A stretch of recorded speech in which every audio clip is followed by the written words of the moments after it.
Hello friends, welcome আপনাদের সবাইকে মাইতিস kitchen and cooking চ্যানেলে।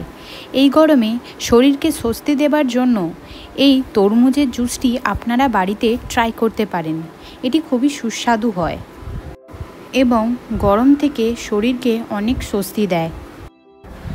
প্রথমে একটি বড় সাইজের তরমুজকে নিয়ে দু টুকরো করে নেব।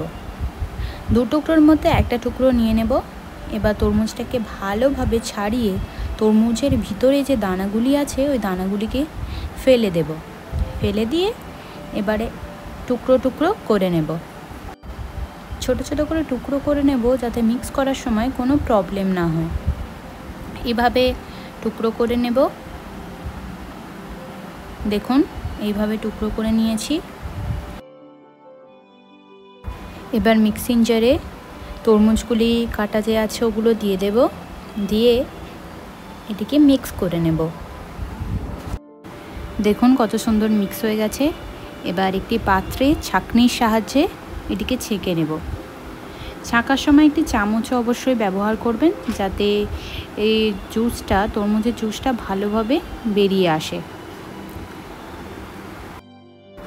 এইভাবে তরমুজের জুসটা বের করে এবার ওর মধ্যে দিয়ে দেব 1 চামচ বিট নুন, আর দেব 1 চামচ চাট মশলা, আর দেব 1 চামচ গোলমরিচ গুঁড়ো, আর ওর মধ্যে দিয়ে দেব 1 থেকে 2টি লেবুর রস।